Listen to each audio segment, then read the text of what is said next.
The galaxy was unprepared for humanity's sheer audacity. They turned a peaceful negotiation into an all-out barbecue. The horizon of the star K-74 Alpha was bathed in the incandescent glow of distant nebulas, their eerie light filtering through the thick viewports of the aster-skewing Atlas. Admiral Harrison Lee stood, hands clasped behind his back, staring into the void. The United Earth Navy had come a long way since the first clunky rockets. Now they commanded fleets capable of crossing vast interstellar distances. But with that power came responsibility and, occasionally, moments of shocking overreaction. "Admiral, the Council is ready for you," said Lieutenant Myers, his voice cutting through the serene hum of the bridge. Lee nodded and turned his stern face, a mask of focus. The Council had called an emergency session after receiving disturbing reports from the outer colonies. Alien fleets, massive, sleek, and ominously silent, had been spotted near human territories. The Zorani, an enigmatic race with unknown intentions, had made their presence unmistakably clear. Entering the war room, Lee faced a holographic table displaying the galaxy's current tactical overview. Around the table sat the brass of the United Earth Navy, each one looking more tense than the last. "Admiral Lee, what's the latest intel on the Zorani movements?" asked General Connors, his gruff voice betraying the worry that no one dared to voice. "We have confirmed sightings of multiple Zorani fleets amassing near Sector 12. Their trajectory suggests they are preparing for a coordinated strike on our frontier worlds," Lee reported.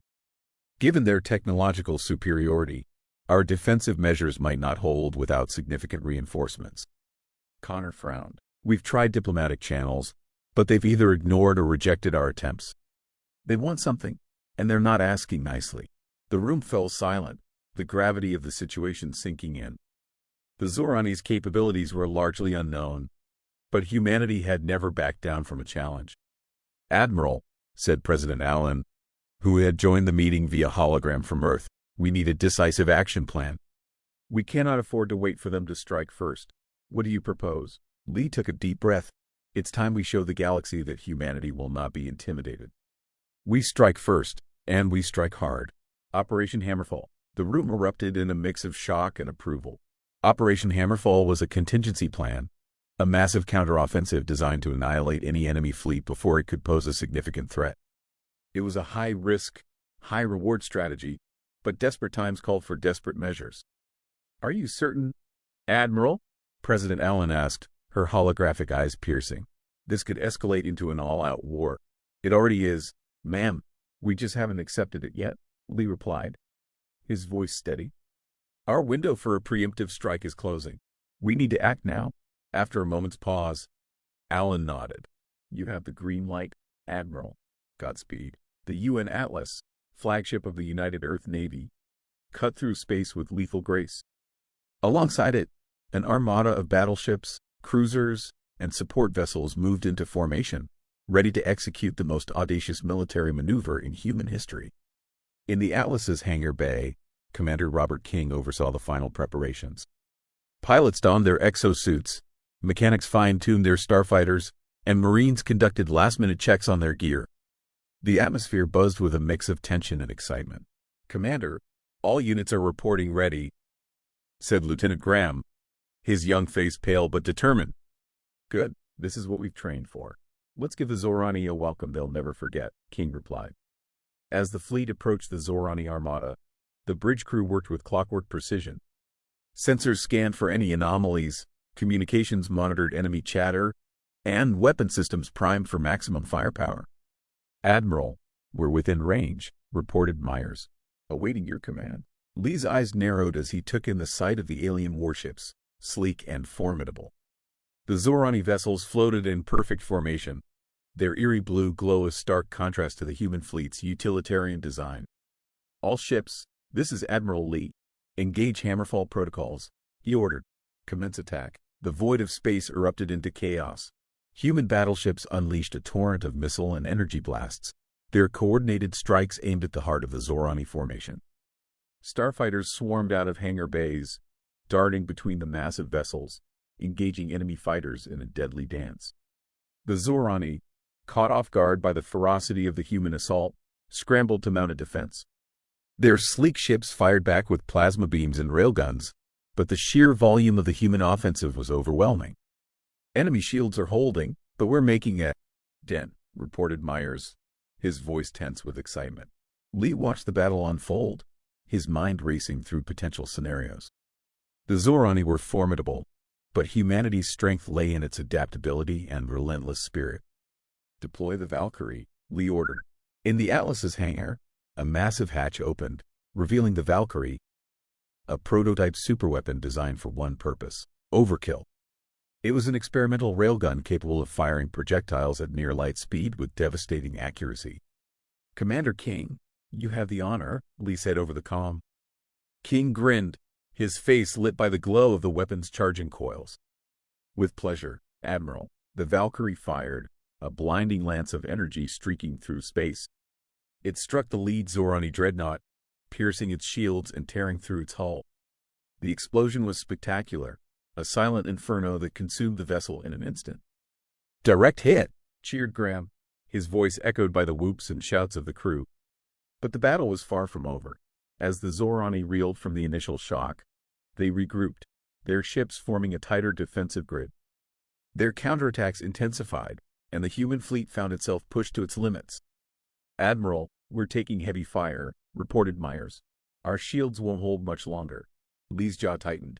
"All ships, focus fire on the Zorani flagship. We take it down, and the rest will follow." The fleet adjusted, directing their combined firepower at the Zorani command ship. Missiles and energy blasts converged on the target, battering its shields and carving into its armor. The Zorani flagship retaliated, its plasma cannons slicing through the void. Several human ships were hit, their hulls breached, venting atmosphere and debris. "Valkyrie, one more shot," Lee ordered. King nodded, his face grim. "Firing in 3, 2, 1. The second shot from the Valkyrie streaked through space, hitting the Zorani flagship dead center. The ship shuddered, its structure failing under the immense pressure. In a brilliant flash, it exploded, a chain reaction of secondary blasts tearing it apart. The destruction of their flagship threw the Zorani into disarray. Their formations broke, and the human fleet pressed the advantage, targeting the remaining ships with relentless precision. "Admiral, the Zorani are retreating," Myers reported, his voice jubilant. "Pursue and neutralize. No survivors," Lee ordered. As the human fleet chased down the fleeing Zorani, Lee knew this was only the beginning. The galaxy would learn that humanity was not to be trifled with, and if the Zorani, or any other race, thought they could intimidate Earth, they would soon realize the folly of underestimating human resolve and capacity for overkill. The starscape was littered with the debris of battle, a silent testament to the ferocity of the human counterattack. Admiral Lee surveyed the aftermath from the bridge of the asterisk Union Atlas. The tension of the battle gave way to a grim determination. Victory had been achieved, but at a cost. The wreckage of human and Zorani ships alike floated in the void, a stark reminder of the brutal encounter. "Status report," Lee ordered, his voice steady but with an undercurrent of urgency. Lieutenant Myers, still buzzing with adrenaline, quickly pulled up the data. "We've lost 6 battleships, 12 cruisers, and multiple support vessels. Casualty estimates are in the thousands. However, our forces have eliminated the majority of the Zorani fleet in this sector. Remaining enemy ships are retreating towards their home territory." Lee nodded, absorbing the information. The victory was significant, but it was far from complete. The Zorani would regroup, and humanity needed to be ready for their next move. "Admiral, we have a transmission from the Zorani," said Communications Officer Parker, his voice tinged with surprise. "Put it through," Lee commanded. The main screen flickered, revealing a tall, imposing figure of a Zorani commander. His features were sharp and angular, with skin a shimmering hue of blue. He spoke in a guttural alien language, but the translation software quickly rendered his words into English. "Humans, you have struck a blow against us today, but do not think this is over. We will return, and we will bring the full might of our empire upon you." Lee's eyes narrowed. "You attacked our colonies without provocation. We defended ourselves and will continue to do so. If you wish to escalate, know that humanity will meet you on any battlefield, at any time, with the same ferocity you've witnessed today." The Zorani commander sneered. "Your audacity will be your downfall." "Perhaps," Lee replied, his tone icy. But it will also be our greatest strength. The screen went dark, and the bridge fell silent. Admiral, what are your orders? Myers asked, breaking the silence. Lee turned back to the viewport, the wreckage of B. Atoll still visible. We prepare, we rebuild, and we make sure the next time they come, we're ready to end this war on our terms. Across the galaxy, the name of humanity would echo, a warning to all who dared challenge them. The stars belong to no one, but if the Zorani wanted to claim them, they would have to pry them from humanity's iron grip.